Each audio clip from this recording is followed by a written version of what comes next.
Hello mga boss, magandang gabi sa atin. Magandang araw sa ibang bansa. Magandang araw sa atin lahat. Magandang Pilipinas.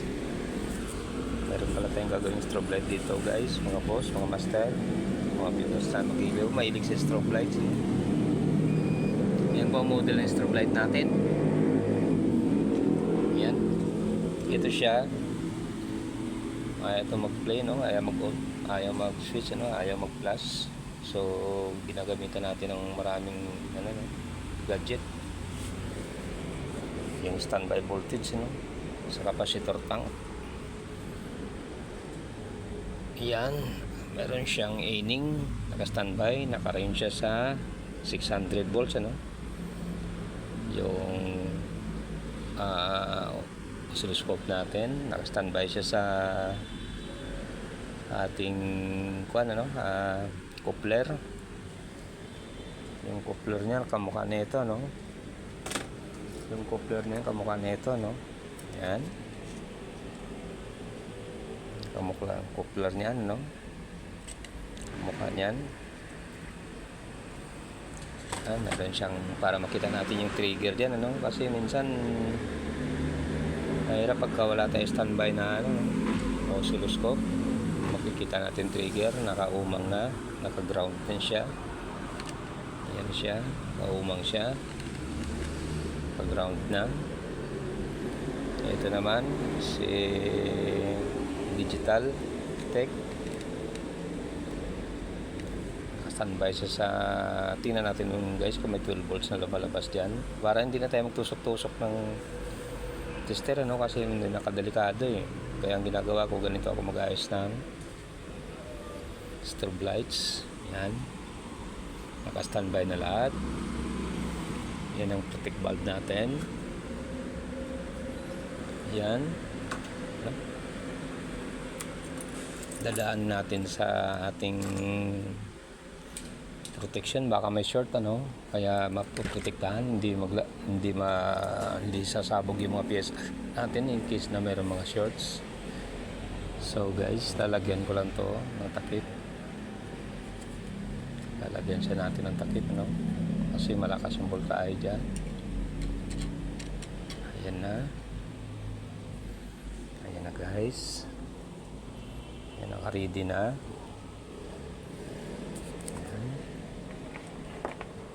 Sasaksak na natin, ano. Ito, i-power on na natin to kasi dadaan naman siya sa protect bulb, ano.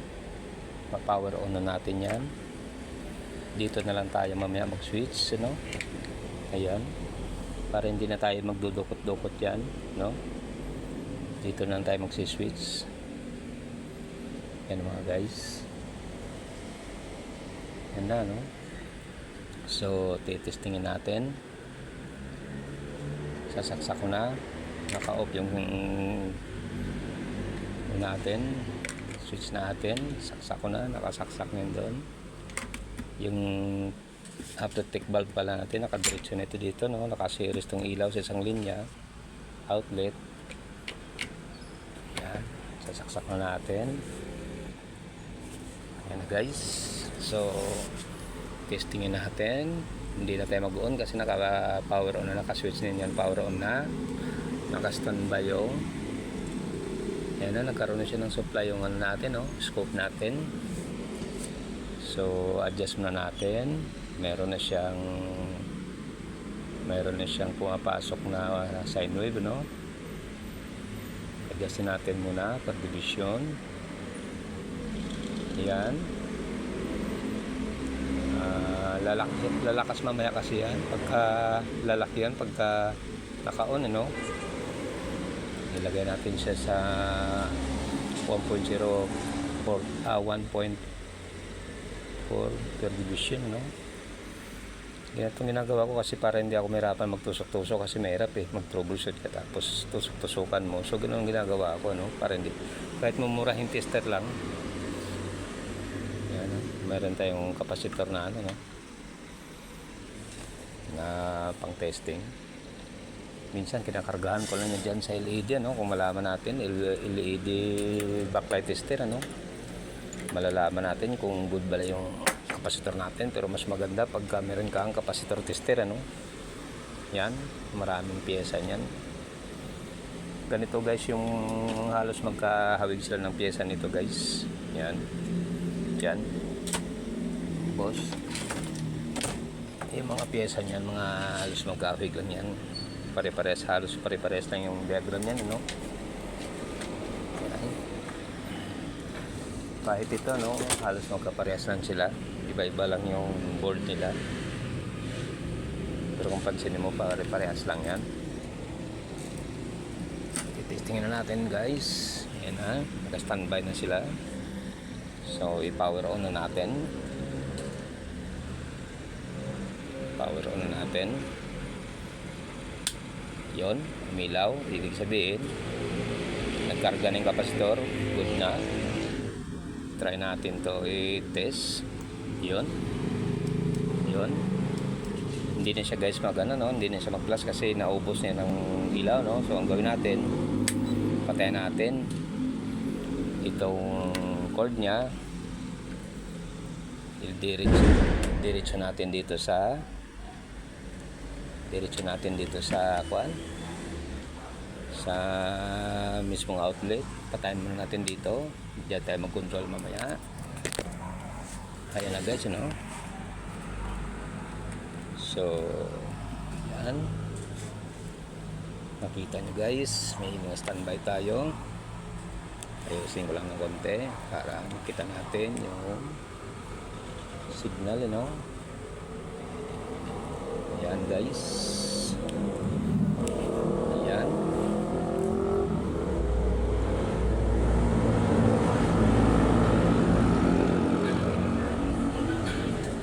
Ayan, no.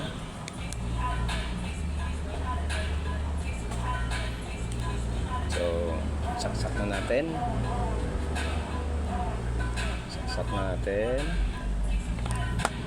Tapos power on natin. Power on. Yan, o. Guys, pansinin niyo yung oscilloscope natin, ano. Yan, ano. Yan pala ang trigger ng signal, ano. Ayan, o. Yung standby dun sa may ano natin, sa mock natin. Ayan. So ganun ang ginagawa ko guys pag trouble ng strobe lights, ano. Yan, 300 carten yung super tank capacitor niya, no.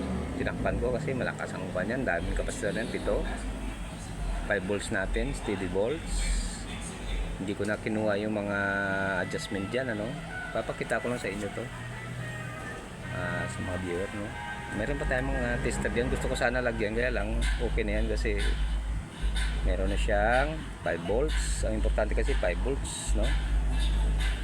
Ayan yung scope natin, yun ang reading niya, no. Napaka-importante pag may scope tayo, ano. Yan, diyan silang kakabit sa ating mock, no, sa ating autocoupler, ano, na 6 pins. Ganyan ang itsura niya. Yan. Yan ang signal doon sa positive, no, anod sa cathode. Yan, so nagbibigay ng 5 volts, ano. Ayan, 0.38. Pwede mo siya adjustin, ano. So subukan natin ulit, i-test natin, tutukan na natin, ilapit natin, pansinin niyo yung ano natin, ano. Pansinin niyo yung ano natin, ano. Yung scope natin, medyo ano, ayan, malinaw, no, malinaw. Ayan na. Ayan na. Scope natin. Ayan. Kakarga ulit ang super tank natin. Yung 5 volts natin steady. Isa pa. Ayan. Kakarga. Yung scope natin. Tutukan natin. Yan ang sine wave, ano? Sine wave pala ng mga switching, ano. 5 volts. Ayan. Karga na naman siya. Yan. Yan guys, yan lang ma-share ko sa inyo, no. So hindi ko na siya ginamitan dito ng ibang monitor dyan. Ito kasi meron pa rin dito siya 180 volts pero hindi ko na siya kinabit. Ang importante lang lumabas yung 312 niya, no? So maabot niya ng 380 maximum. Ayan, naka-standby yung scope natin. Yan, 5 volts, ano? Pwede mo naman siyang palakihan. I-move natin. Pababa. Ayan, no? Tapos balik natin. Palakihan natin. Yan, yan signal niya, no? Balik natin ulit sa baba para makita niyo yung signal, guys. Tapos balik natin. Compress natin yung ano niya, no? Yan, compress natin yung signal niya. Pwede mo siyang pabilisin, ano? Per division, ayan. Ganun yung ano niya pag mabilis, no?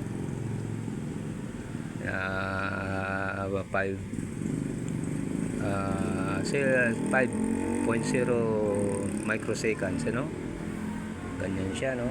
Pwede mo pa siyang pabagalin, pwede mo siyang patulin. Yan, ganyan siya. So yun ang mga signal natin sa ano, no? Mga sine wave, square wave natin, no? So subukan natin ulit. Huwag niyo napansinin dito, tingnan niyo na lang yung scope natin. Lapitan. Yan. Yan, ganyan siya, no? Pwede mo siyang i-compress natin, no? Pwede mo siya palitin, pwede mo siya palakyan, no? Ayan. Ganyan siya, no? Ganyan siya. Ganyan siya. Ulit natin ulit. Tapos palakyan natin ng konti. Yun. Baba natin. Sumobra. Umangal na sa ining. Natin ulit. Ayan guys. Yun lang ma-share ko sa inyo, no? Maganda talaga mag-repair kung may mga scope tayo, no? May mga kahit na local na tester. Hindi na tayo magtusok-tusok. Yung mga test point na yan, no? Uumang na lang. Isang bagsakan na lang yan, no? Yan na guys, hanggang dito na lang. Maraming salamat sa panonood. Yan na, no? Yan ang model ng strobe lights na ginawa natin. Yan. Dito yung ano ko lang sa inyo. Sinishare ko lang. Okay guys, hanggang dito na lang yung video natin. Bye bye! Mabuhay ang Pilipinas! God bless sa inyo lahat!